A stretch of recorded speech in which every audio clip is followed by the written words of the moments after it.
everyone! Welcome back to Mr. English Echo. I am Emma, and today we are traveling through time. Not literally, of course, but in our minds. We're looking at a future that is closer than you think. And I am Sam. Welcome back, everyone. Today's topic is so exciting that I feel like I need a spaceship just to talk about it. Make sure you subscribe and click that notification bell so you can join all our future travels. Good one, Sam. So before we jump into our time machine, we want to hear from you. Tell us in the comments, if you could have one futuristic gadget right now, what would it be? A flying car? A robot chef? Oh, definitely a robot chef for me, Emma. I am tired of burning my toast every morning. Well, Sam, in the year 2075, your burnt toast might be a thing of the past. Hello, Sam. Are you ready to see what life looks like 50 years from now? Hello, Emma. I am more than ready. For our beginners, future refers to the time that is yet to come. And 2075 sounds so far away, but it is actually within the lifetime of many people listening today. That's a powerful thought.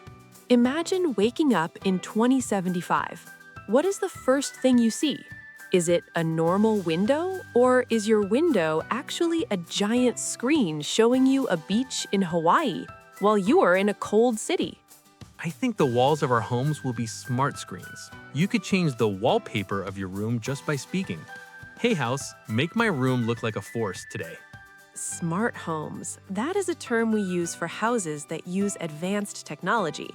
In 2075, your house will probably know you better than you know yourself. It will know when you're tired, when you're hungry, and even when you're sad.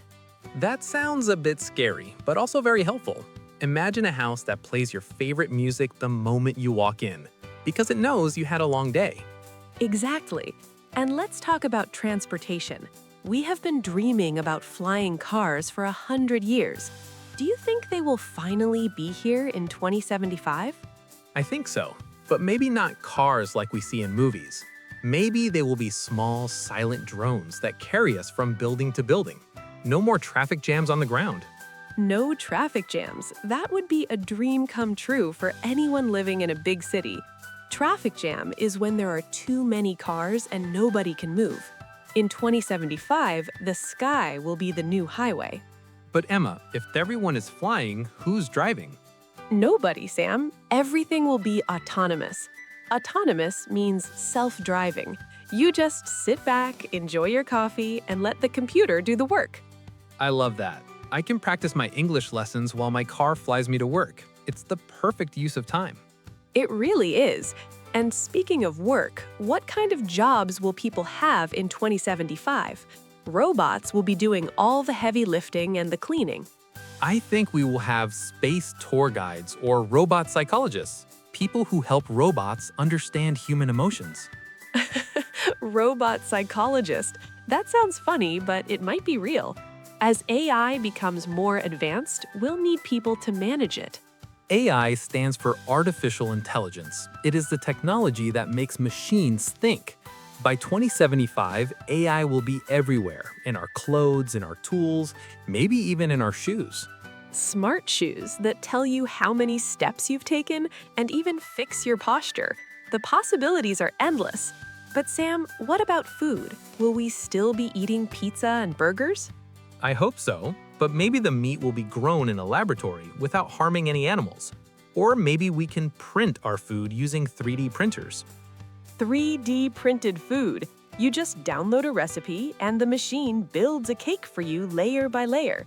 It sounds like science fiction, but the technology is already starting today. It makes me wonder about our health. If machines do everything for us, will we become lazy? Or will we have more time to exercise and be creative? That's the big debate. Technology can make us lazy, but it can also give us freedom. In 2075, maybe the average person only works 2 days a week. 2 days a week? Sign me up. I would spend the other 5 days traveling to the moon. The moon? That's another big change. By 2075, having a holiday on the moon might be as normal as going to the beach. Can you imagine the view? Looking back at our beautiful blue Earth from the silent gray moon, it would be life-changing. It would make us realize how small our problems are. But wait, Sam, if everyone is traveling to space, what happens to our environment here on Earth? That is a very serious question. I hope that by 2075 we have solved the problem of pollution. Maybe we will have giant machines that clean the air and the oceans. I really hope so. Pollution is a very important word for our learners. It refers to dirty air, water, and land. Solving it is the biggest challenge of our century. I believe in human creativity. We created the internet and the smartphone. We can surely create a clean planet. I love your optimism, Sam. Optimism means having a positive outlook on the future. And speaking of the future, there is one thing that will be very different: how we learn languages.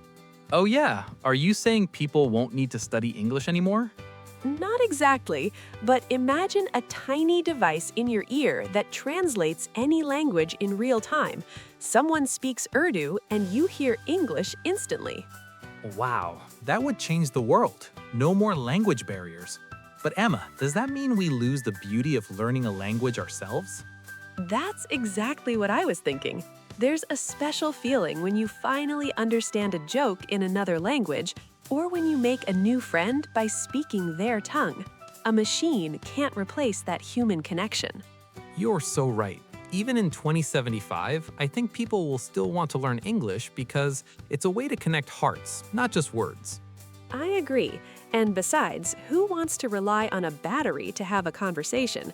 What if your ear device dies in the middle of a date?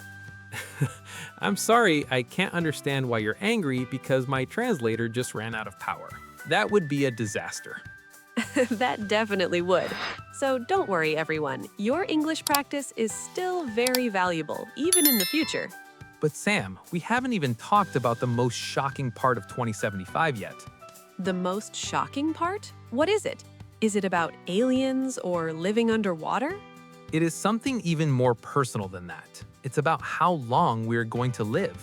Wait, are you saying we might live for 150 years?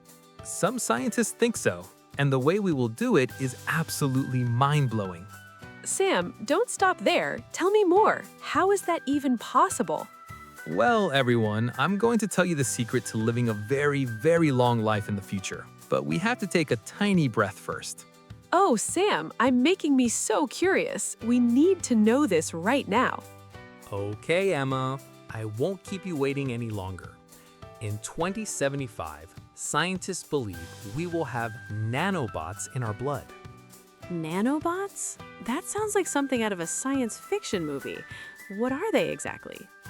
They are tiny, microscopic robots. They will travel through our bodies and fix any cell that is damaged. If you get sick, the nanobots fight the virus immediately. They could even slow down aging. Wow, so aging is the process of getting older. If we can slow that down, someone who is 80 years old might look and feel like they are 30. Exactly. And that means we could spend decades more learning new things, traveling the world, and maybe even exploring other planets. That is incredible. But Sam, if everyone lives for 150 years, the Earth will get very crowded. Where will everyone live? That brings me to my next point. Undersea cities. We have so much space in the ocean that we haven't used yet. Under the ocean? Like a giant glass bubble under the sea? That sounds beautiful, but a bit scary. Imagine looking out your window and seeing a shark swim by. It would be like living in a giant aquarium. We would have blue energy from the waves and the tides. It would be a very clean and sustainable way to live. Sustainable is a perfect word for our learners. It means using resources in a way that doesn't hurt the planet. So in 2075, we could be living in space, under the sea, or in smart cities. It's all about choices. But let's talk about something even closer to home. Education. How will kids learn in 2075? No more heavy backpacks, I hope. Definitely no heavy backpacks.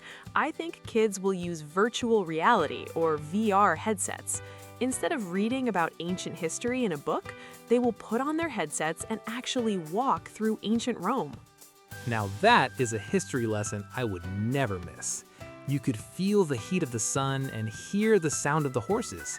It makes learning feel like a game. And it's not just for kids. For anyone learning English, you could enter a virtual London or New York and practice ordering coffee from a virtual waiter. If you make a mistake, it doesn't matter. That is such a helpful tool. Virtual reality takes away the fear of making mistakes. And as we always say, mistakes are just steps on the ladder of success. Well said, Sam. But I wonder, with all this technology, will we still have hobbies? Will people still paint or play the guitar or cook for fun? I think we will do those things even more. Since robots will handle the boring chores, humans will have more time for creativity. I hope so. There is something special about a handmade gift or a home-cooked meal that a robot can never copy. Absolutely. And what about clothes? I heard that in the future, our clothes might change color based on our mood. So if you are angry, your shirt turns red. Everyone would know to stay away from you, Sam. Exactly. And if I'm happy and relaxed, maybe my shirt turns a bright sunny yellow. It would be a new way of communication. Communication is the key to everything. Whether it's through color-changing shirts, emojis, or speaking English, we all just want to be understood. You know, Emma, thinking about 2075 makes me feel very small, but also very hopeful. The world is going to change so much, but human feelings will stay the same. You're right. We will still feel love, joy, excitement, and curiosity. Those are the things that make us human, no matter what year it is. So, to our friends listening, don't be afraid of the future. Prepare for it by learning and growing every day. And learning English is one of the best ways to prepare. It's the global language today, and it will likely be the global language in 2075 too. Even if we are living on Mars, we'll probably still be saying, "Hi, how are you?" in English. Hi, how is the red dust today? Exactly. Well, this has been an amazing trip to the future. I feel like I need a nap after all that time travel. Me too, Sam. But before we go, let's remind everyone to share their thoughts. What is the one thing you hope never changes in the future? Great question. Is it the smell of rain, the taste of your mom's cooking, or maybe just a good old-fashioned hug? Let us know in the comments. We can't wait to read your answers. Thank you so much for joining us on Mr. English Echo today. You are all part of our future. Keep practicing your English, keep dreaming big, and we'll see you in the next episode. Bye-bye, everyone. See you in 2075, or maybe just next week. Goodbye.